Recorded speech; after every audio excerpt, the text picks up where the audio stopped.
rocks today, but about ice and fire.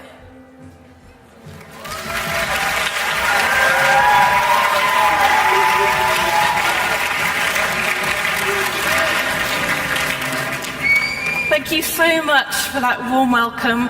Thank you if you stayed on after Richard Dawkins. It's amazing to be on the stage after him and before Dallas, indeed. So I'm going to give what is actually quite a calm and contemplative talk. So it's an interesting kind of backdrop of music to go with it. But if you can try to kind of tap into that serene side of today, then that will really help. The arts and sciences, in their capacity to draw new images into our lives, continuously bring metaphors to our attention. I found this quote in the text of a talk my father gave many years ago. He was an art therapist, so he constantly sought ways that images could help us make sense of the world.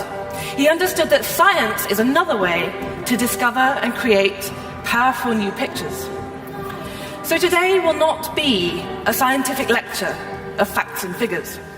I'll show images, sounds, and stories that are beautiful, thought-provoking, perhaps surprising, that might spark new ideas and new ways of seeing the world. To quote my dad again, nothing of what follows has to be remembered, but you may find that a few images or ideas stick in your mind, even for no apparent reason. If so, make some sort of mental note and keep them at least vaguely with you. An artist is someone who, as this says, sees the world and explores.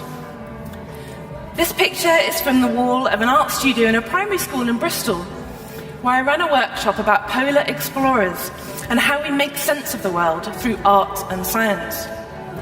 A scientist is also someone who sees the world and explores. The language of ice. What do we think of when we imagine or say the word ice? Frozen. Not just below freezing, but also static, unyielding. Icy means impassive, cold, unmoved, but also brittle, when pushed past its limit to shattering. A repeating structure, always the same, barren, unable to sustain life. Silent, save the familiar gentle cracking as you pour your drink over ice cubes. White, passive. These are some of the stereotypes, some of the archetypal qualities, but ice is much richer than this. I want to reveal some of its other sides, which might contradict our expectations. First, silence.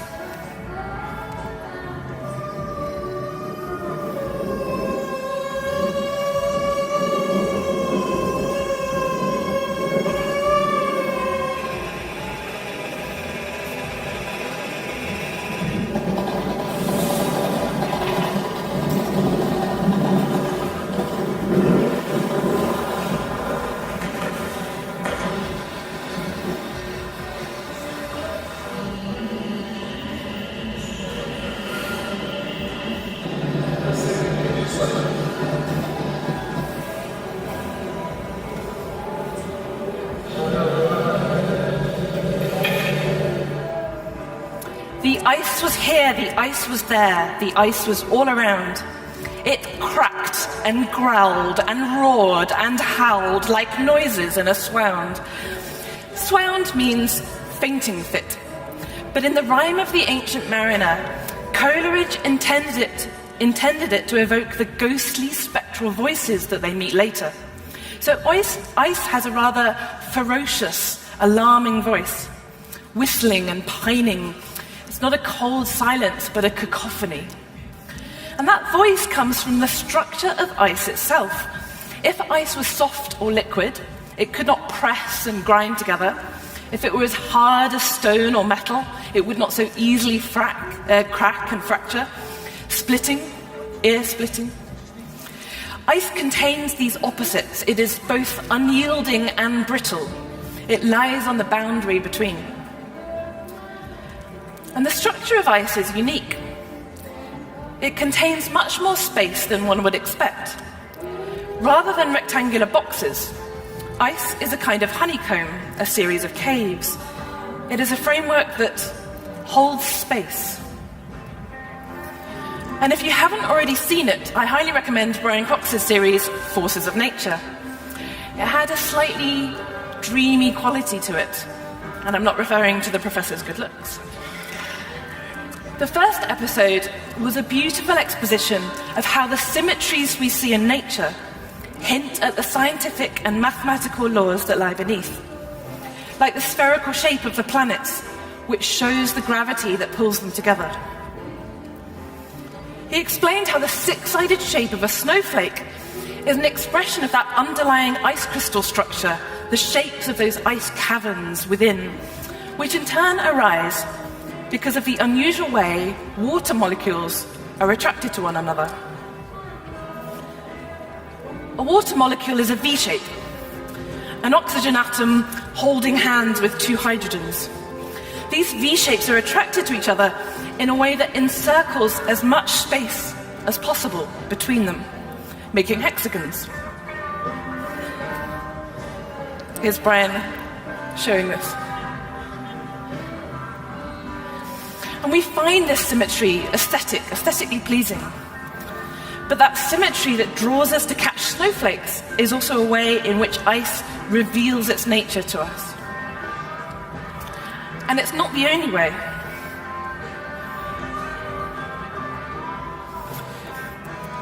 The large spaces in ice crystals mean it is very light. It is the only commonly occurring solid that floats in its own liquid. How interesting, you might or might not think. A curious scientific fact to store away for a future pub quiz. But let me repeat it for its importance. Ice is the only commonly occurring solid that floats in its own liquid. This means that when oceans and ponds start to freeze, they do so from the top down. The ice acts as a lid, insulating the water so it remains liquid. It means fish in the water can survive, even when the air above is well below freezing. So life on this planet, as we know it, can only exist because ice holds space and floats. Ice, again, is a boundary, as a barrier and protection against the other elements. But the sea ice in the Arctic forms another kind of barrier, another kind of protection against the sun's rays. This is a picture of the Northern Hemisphere, looking down on Canada and North America, Northern Russia, Northern Europe. You can see Greenland, a big sort of oval here, and in between the sea ice and the Arctic. And you can see how bright it is, just as bright as the snow on the land. That ice reflects the sun's rays. You already may know this, helping to keep that part of the world cool, and so the whole planet cooler. And with global warming, of course, that sea ice is starting to decrease. You see more of the dark ocean below, and the more of the sun's rays are absorbed and warm the planet. So again, ice as a kind of protection. Ice expresses its ambiguous nature, both strong and fragile, both space and barrier, through its fearsome sounds, the symmetry of a snowflake, and through floating on water. Rather than silent and passive, ice speaks to us with its own voice. When we know how to listen to the language of ice, we can hear whispers of its form. Now, I've so far given the impression of ice as having a very uniform sort of structure, and it does when it forms. But ice in the real world is very far from identical and unchanging. It takes on the characteristics of its environment, what surrounds it, the pressures exerted on it. There is an incredibly diverse typology of ice. And working with glaciologists, I've discovered just how rich this classification system is, this language of ice. Sea ice is made from frozen ocean water. The following quote is from the Woods Hole Oceanographic Institute. At the onset of winter, cold air chills the surface waters until a relatively large layer of water at -2 degrees Celsius has formed on the surface. a soupy crystalline mixture known as frazzle ice begins to form in the upper layer. As this soup thickens, a thin film of ice known as grease ice forms. This film is strong enough to support the weight of a seabird and can ripple with the waves passing beneath.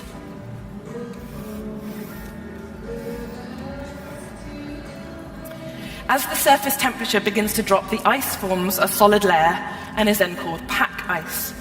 But between these stages are many more. Seafarers and glaciologists seem to have as many names for ice as the Inuit are said to have for snow. Sugar ice is a slush made of spongy white lumps. Pancake ice is just as you'd expect.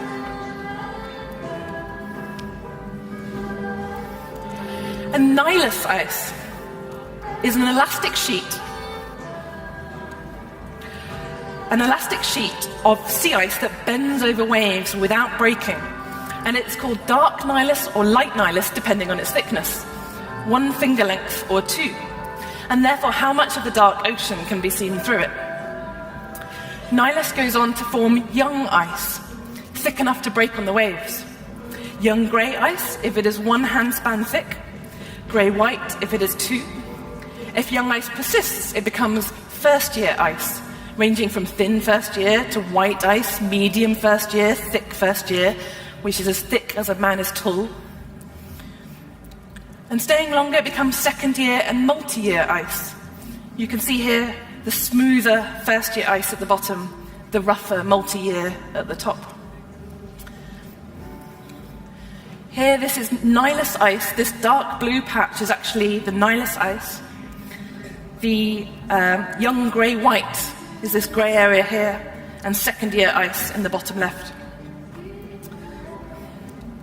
Floes, flat pieces of sea ice, may be named small, which are 20 meters across, medium, big, vast, or giant, 6 miles wide. And just as important for seafaring, of course, is how much of the ocean is covered. Open pack ice covers half the water surface, with many of paths between the floes. But as the ice closes in, the pack is called close pack, or very close, compact, and finally consolidated. When floes ride over each other and merge, it is called rafted ice. When pack ice breaks up, it is called brash ice. And when honeycombed and near disintegrated, it is known as rotten. Icebergs originate on land. They are vast chunks of ice that have broken free from glaciers and ice sheets, and they can be described as tabular, like this one, blocky, tilted blocky, dome-shaped, pinnacled, weathered, wedge, or dry dock, so called because you can park your boat in the middle. And the shapes of icebergs hint at their history, their formation, their erosion, their collision. A medium-sized iceberg about the size of a house has the rather lovely name of a bergy bit. And a small iceberg, the size of a truck or a grand piano, is called a growler. And the definition of a growler is big enough to sink your ship, but not big enough to show up on your radar. I'm sure we can all think of a growler or two in our lives. So not only does ice have a voice, but it needs an entire vocabulary, a language to describe its rich variety. So why the obsession? Well, for explorers and scientists and the Inuit, other indigenous people in the Arctic, the type of floating ice is a matter of life and death. Losing Arctic sea ice, as I talked about before, is already having an impact on the local people. A PhD student from Labrador in that area, studying climate and glaciers and permafrost, told me we use the ice to hunt, fish, and access traditional grounds. Sea and lake ice reductions make that more difficult. And current predictions are that the Arctic will be nearly ice-free each September. It waxes and wanes with the cycles. And as it wanes, that minimum in the September could become nothing. before the middle of the century, or around the middle of the century, if we continue with business as usual or higher greenhouse gas emissions. But someone else, of course, had the opposite problem. Ernest Shackleton had too much sea ice in the Antarctic. In his record of his 1914 expedition, as he struggled to navigate through the sea ice to reach the continent, he unhappily wrote, "Pack ice might be described as a gigantic and interminable jigsaw puzzle devised by nature." His ship, the Endurance, later succumbed to what he called the attack of the ice. I cannot describe the impression of relentless destruction that was forced upon me as I looked down and around. The floes, with the force of millions of tons of moving ice behind them, were simply annihilating the ship. Endurance, then, was a name given to the ship in hope of survival in the wilds of the ice. 4 years ago, for the centenary of the expedition, I ran a primary school workshop at the same place I mentioned earlier about polar science and exploration. And within our art studio, as the children put it, we aren't told what to do, we follow our own ideas. So after the workshop, we asked them to make artwork in response to it and submit it to a competition judged by polar scientists. The school is in one of the most deprived areas of Britain. So when one of the children submitted this work, I found it very moving indeed. I wondered if this 11-year-old boy, like Shackleton, had written endurance as a desire and a will to survive the forces that pressed in against him, and I hope it helped. We also asked the children to judge a competition of photos submitted by polar scientists from their fieldwork. They awarded joint first prize to 2 photos that are not only beautiful in their own right, but also reveal the unusual ways ice can be seen in the natural world. This first was an iceberg about to break away in Iceland, made of the oldest and hardest form of glacier ice, known as blue ice. And blue is actually, in a sense, the true colour of ice. Ice is only white because of the air bubbles inside it. And so when it's very compressed, it squeezes the air bubbles out. Then it looks like the oceans. It absorbs every colour except blue, so blue is what we see. The second is a sun halo, a phenomenon in Antarctica when the sun shines through ice crystals suspended in the air. So instead of a rainbow, it is a kind of ice bow. So ice can exert these huge pressures because of its strength, as it did for Shackleton. But the thick ice of glaciers and ice sheets is also under its own kind of pressure, gravity. This makes it deform and slide and to flow. These glaciers in Antarctica are flowing just like icing down the sides of a cake. Here's the whole of the continent of Antarctica, which I study in my research. And the whole vast ice sheet is actually flowing outwards from the centre. We think of it as a static, unyielding, unchanging place. But it's flowing outwards from the centre, under its own weight, in streams of ice along the coast. That ice breaks up and off into the oceans. At its fastest, ice can flow by several kilometres a year. This is showing the Amundsen Sea embayment area of Antarctica, which is about the size of Texas. And these are the 2 vast glaciers of Pine Island and Thwaites, which is the area that Antarctica is losing ice at the moment. So part of my work is to predict whether this kind of ice flow is going to speed up in the future with global warming or natural variability. And ice here in this landscape is not static, but very much dynamic, very much evolving. This rather beautiful picture shows the flow of ice, and the colours are the speed of the ice, where pink and blue are the fastest. So you can see it's just like rivers of ice, catchments flowing in streams and tributaries that join together and flow into the ocean. These pink areas are the big ice shelves, the 2 biggest ice shelves. This is a haiku, which is based on climate research, which was talked about in the last Intergovernmental Panel on Climate Change report back in 2013. So they had some headline findings, and a guy called Greg Johnson turned those into haiku and watercolor pictures. So just thinking about ice, this one reads, glaciers and ice sheets melt worldwide, speed increasing, sea ice, snow retreat. So there are, another one, sorry. Glaciers, snow recede, no Arctic summer ice soon, which I mentioned, frozen Earth melts too. So there are subtle variations in the way ice is formed and the way it interacts with its environment and with us. Each of those can surprise us with its danger, its softness, beauty, complexity. Each confirms the nature of ice is ambiguous, slippery, in more sense than one. Ice can be a fear of death, but it can also be nurturing with its beauty. The next stereotype, barren. This is a hole in the ice formed when black dust landed on the surface and darkened it. That darkening made the ice warmer and melt away.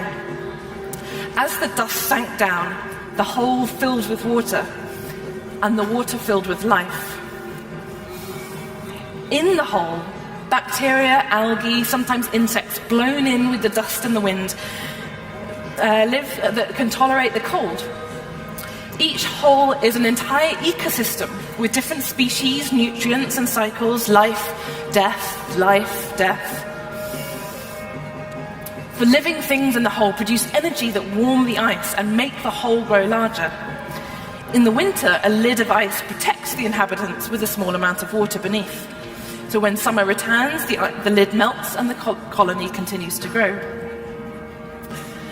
In the hole, there are microscopic monsters. This is a ciliate, one of the most complex single-celled organisms. It is covered in cilia, small hair-like features, which they use as touch sensors to move and to feed. Pink snow, red snow, watermelon snow, blood snow, sun cups. These are the names given to snow and ice on which algae have left their red colour.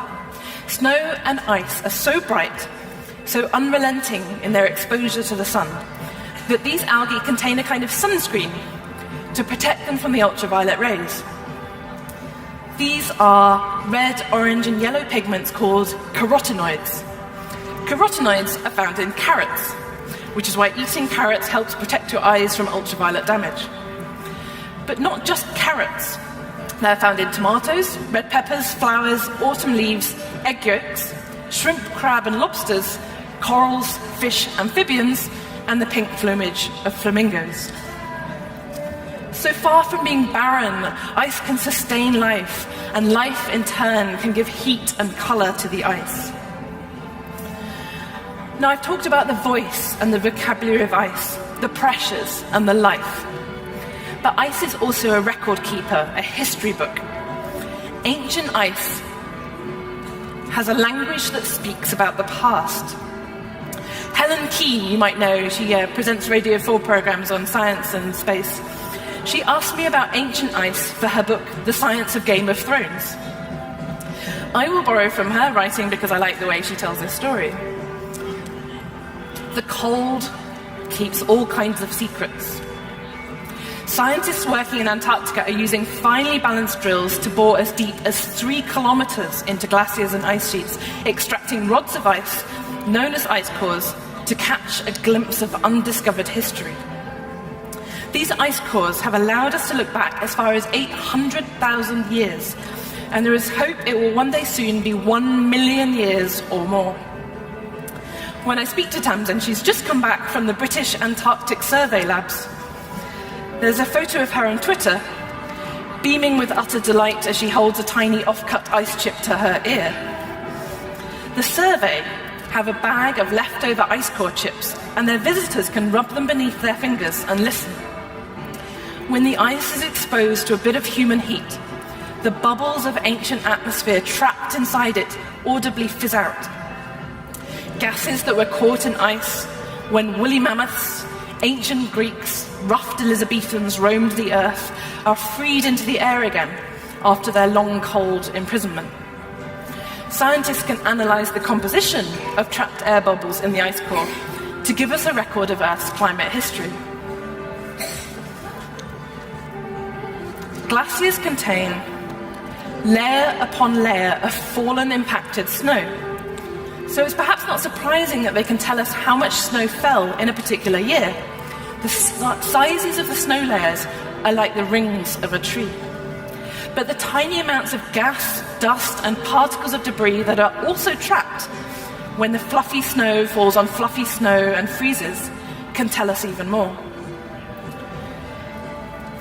Violent volcanic eruptions leave a layer of distinctive ashy dust and tiny shards of volcanic glass amid the ice crystals telling tales of cataclysms before recorded human history began. We can see there's a distinct rise in lead dust when the use of coinage became widespread, first in ancient Greece, then across the Roman Empire, before a sudden fall when the Roman lead mines are exhausted and the Roman Empire itself begins to decline. But this isn't all we can learn. From those bubbles of gas trapped by the falling snow, climate scientists have records of how much carbon dioxide and methane were in the air in the past compared with today. We can also get a rough idea of what the temperature was like in the area at the time. Putting this information together, climate scientists come up with a sawtooth figure showing our Earth's long history of ice and fire. Ice Age is coming along every 100,000 years or so, with greenhouse gases like carbon dioxide rising and falling in regular patterns.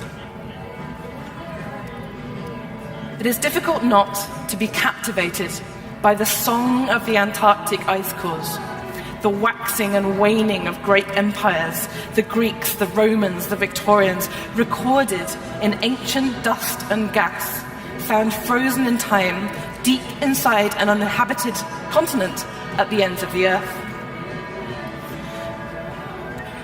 After that coincidental mention of ice and fire, we come to the Fingerprints of Fire. I want to talk not just about fire, but about what it leaves behind, the markers that signify its presence, the way fire imprints itself on the natural world. We start with the primordial fire, the sun. Not a true fire, of course. It's made from the forging of atoms, but more ferocious than any on Earth. The sun has fingerprints upon its surface, sunspots, black marks as if a child with sooty fingers had clutched a ball. Those spots change every day, every month, every year. But sunspots are not just a curious pattern. Despite their darkness, they mark areas of greater solar activity. More heat, more fire. As the number of sunspots waxes and wanes, so does the sun's power. And so too does Earth's temperature. In 1645, there was a 70-year period with abnormally few sunspots, and Earth's climate was noticeably cooler. But in today's climate, as it were, when we think of warming, we think of the greenhouse effect. We might think of greenhouse gases like carbon dioxide as a malevolent force, an unwanted intruder on our calm climate. Our sins made flesh, a devil of fires and furnaces. In the Brothers Grimm story, The Grave Mound, the devil is called the charcoal burner. But without the warming of the greenhouse effect, there would be no life on Earth. The planet would be far too cold. Like the warmth of a campfire, the greenhouse gases sustain us in the cold night of the universe. So the concern about today's greenhouse effect is one of balance. Too much of a good thing. If both the sun and greenhouse gases warm the Earth, how can we tell which is more important now? The method scientists use to deduce the culprit in the whodunit of global warming is called fingerprinting. This is a snapshot of a BBC programme I helped with called Climate Change by Numbers. Now, the sun's rays leave a very particular fingerprint on our atmosphere. This yellow shows every layer of the atmosphere warms fairly evenly.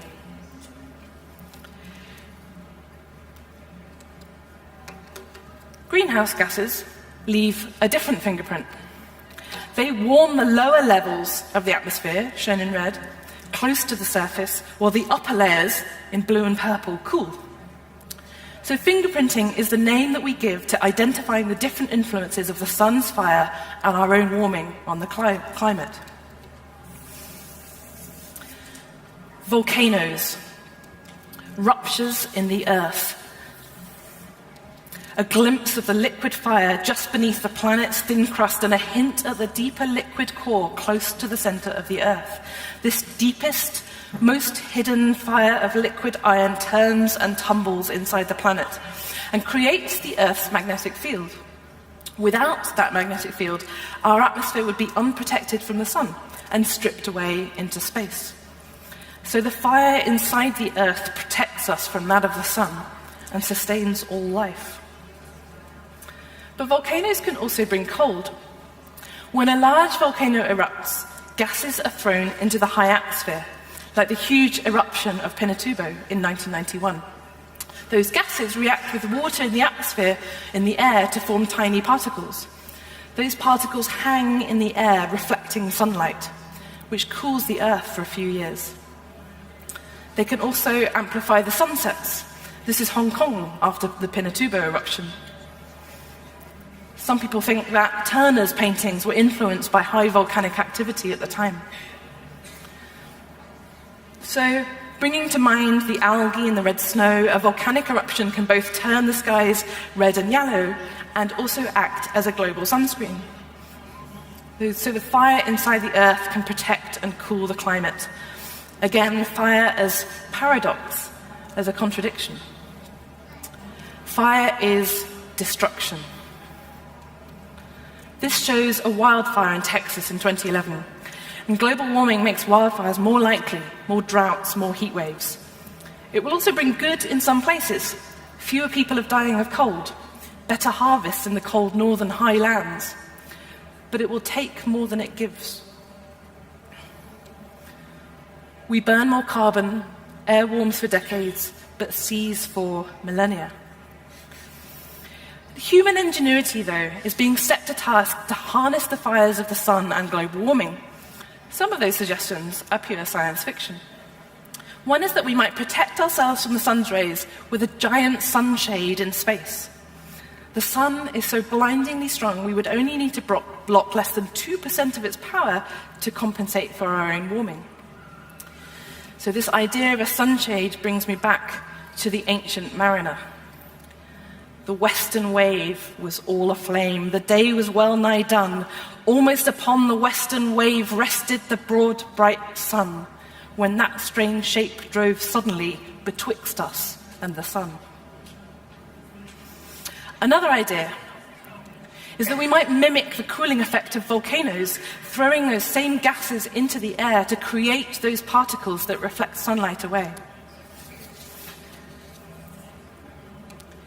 Helios, the Titan, drove the chariot of the sun across the sky when his son Phaethon asked to take the reins to prove his divine heritage. Helios warned, "Beware, my son, recall your request while yet you may. It is not honor but destruction you seek. I beg you to choose more wisely." Phaethon, of course, loses control of the horses, scorching the earth. But fire might be tamed in a far gentler way. Fairy tales can be subversive because they suggest to us unexpected solutions. Strangely enough, the Grimm's brothers' charcoal burner might be a way to temper global warming. We can plant trees for their ability to take carbon dioxide from the air and reduce global warming, but for this to work, we cannot let them decompose because this releases the carbon dioxide back into the air. We must find a way to lock the carbon into the wood indefinitely. One way to stop wood from rotting is to turn it into charcoal. By gently burning the wood, not too much fire, not too little, it blackens and can remain intact for thousands of years. Charcoal from the early fires of man can still be found in the soil tens or hundreds of thousands of years old.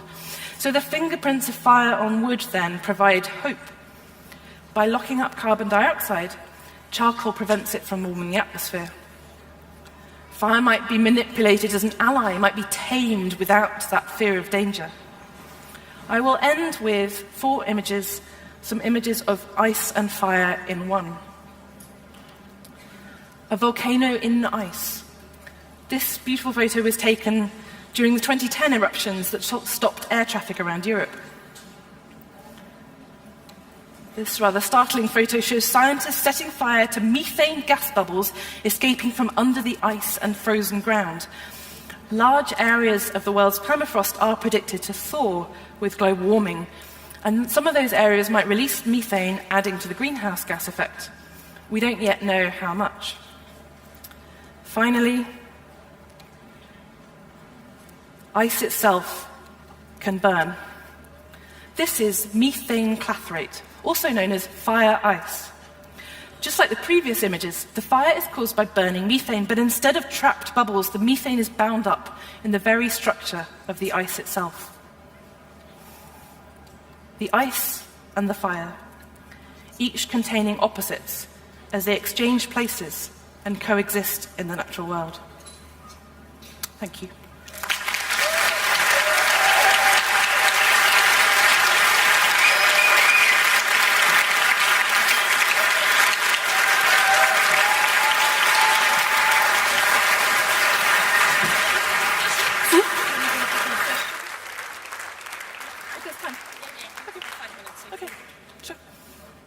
We have time to take a couple of questions.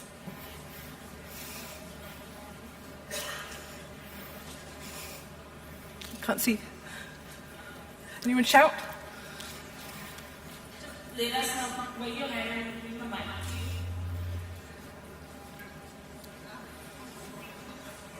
I like to take that as a sign that it was all perfectly clear. Or everyone's so kind of calm and soporific. Hi.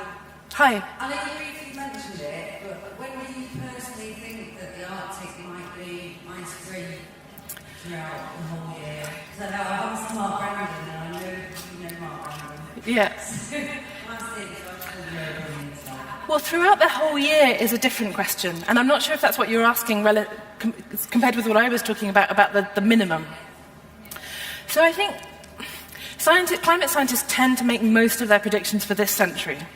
And so under the highest, the sort of very high greenhouse gas scenario that we think of as a what if for the future, we look at other scenarios as well. It's the minimum that would disappear sort of middle of the century, maybe slightly after, under those conditions. What I'm not sure about, actually, is how long it would take for the Arctic sea ice to disappear completely. I would think that was more on the 200 or 300 year timescale, but that's a bit speculation. Certainly, I mean, my area is more the actual ice on land of the Greenland and Antarctic ice sheets, and again, it's a mixed picture. We think that there would be a lot of ice loss from both this century, but those kind of really worrying tipping points of losing the whole ice sheet, say in Greenland, would be much more thousands of years. So there are always multiple kind of time frames that we're thinking about in climate science, but certainly I think the whole of the sea ice would be a little way off. But it is an amplifying process. You know, the more you lose again because of that warming effect that I talked about. I think there was one more down here. There's a couple down here, I think.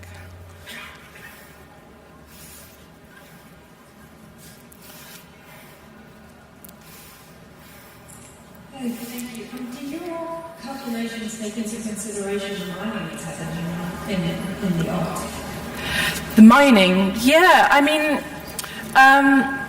I guess the way that climate scientists make predictions in a way is quite crude. This idea of a what-if scenario. And what's challenging is to balance the thinking about the what-ifs from the what is actually happening. And it always takes some time to run climate model simulations, sometimes years as well. So you can't always be absolutely up to date with every single emission of carbon dioxide, say, that's out there, every possible thing that's happening. So to some extent, it's a little bit of a broad brush picture. And we're saying, if the CO2 was this high, we think the climate change would be this much. If the CO2 was this low, we think the climate change would be this much. And then we go back and see how much those scenarios compare with what's actually happening. But quite often that happens kind of in hindsight, and we say, well, we've been tracking this one, or we've been tracking this one. So it's a bit more broad brush than that. But certainly, obviously, we try to include everything we can. Yeah. Okay, thanks very much.